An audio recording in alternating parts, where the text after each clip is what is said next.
शिक्षा की स्थिति भी ठीक ठाक नहीं है इस राज्य में। और हमें बहुत सारी बुजुर्ग महिलाएं, बुजुर्ग पुरुष हमारे पास आए जो 65, 70, 75 साल के हैं। वो कह रहे हैं हमारा 3 महीना से 4 महीना से वृद्धा पेंशन नहीं मिला है। 10वीं और 12वीं की परीक्षा भी अगर धोखाधड़ी वहाँ होगी, अगर वहाँ भी पेपर को बेचा जाएगा तो बहुत ही दुर्भाग्यपूर्ण है।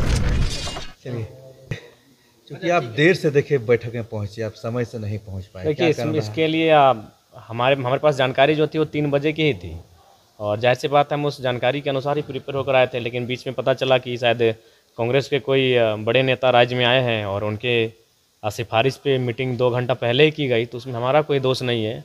हम अगर लेट से आएँ तो कम से कम विभागीय सूचना उनको एक पत्र के माध्यम से होनी चाहिए थी, या फिर हमारे मैसेज के थ्रू होनी चाहिए थी। अब कॉल देखिए, कॉल संभव नहीं है कि आप एट द टाइम किसी का पिक कर लें। वो कॉल के लेकर हर किसी की समस्या होती है।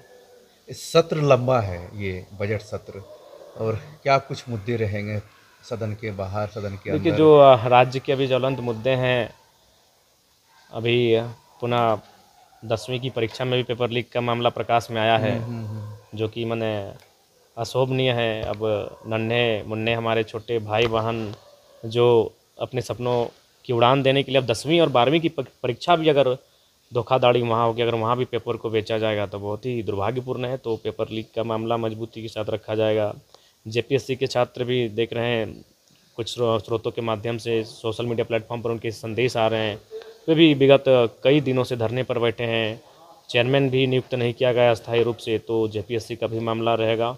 उसके बाद चूँकि हम जहाँ से आते हैं वहाँ सबसे महत्वपूर्ण विषय विस्थापन का है, पलायन का है, भूमि अधिग्रहण का है, तो वो विषय रहेंगे। झारखंड 25 वर्षों का झारखंड, जो स्थान नीति हमारी सदैव मांग रही है, उस नीति को लागू करवाने की मांग को पुनः जोर दिया जाएगा।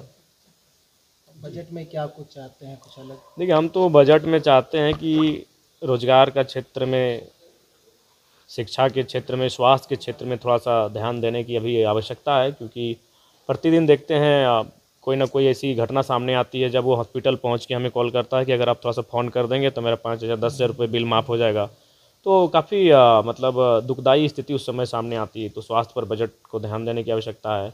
शिक्षा की स्थिति भी ठीक ठाक नहीं है इस राज्य में, और हमें लगता है कि युवाओं का जो एक बहुत बड़ा हिस्सा जो कहीं ना कहीं कुंठित हो रहा है, हताशा निराशा के मंझधार के बीच फंस के उलझ रहा है, तो रोजगार सृजन की ओर सरकार को ध्यान देने की आवश्यकता है। मैया सम्मान योजना की राशि नहीं मिली है, आपको भी कंप्लेन आया होगा? अपने अनगिनत कंप्लेन आए हैं, जबकि मैया सम्मान की राशि हमने शुरू में ही तार्किक रूप से कहा था कि ये लुभावनी चीज़ें हैं, आप चुनाव तो इससे जीत जाएंगे, लेकिन आसान नहीं है कि उस व्यवस्था को आप कायम रख पाएंगे।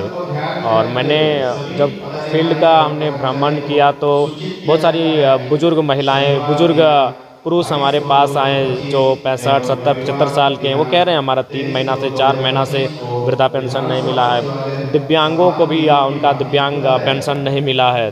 तो हमें लगता है कहीं ना कहीं ये चुनाव जीतने के लिए मास्टर स्ट्रोक था, लेकिन उसे लगातार बरकरार रख पाना सरकार के लिए चुनौती है, और उस चुनौती को वो निपटने के लिए कहीं ना कहीं दूसरे विभाग की कटौती की जा रही है, जो कि ठीक नहीं है। अगर आपको हमारा वीडियो पसंद आया हो तो इसे लाइक और शेयर जरूर करें, और हाँ, हमें सब्सक्राइब और फॉलो करना ना भूलें।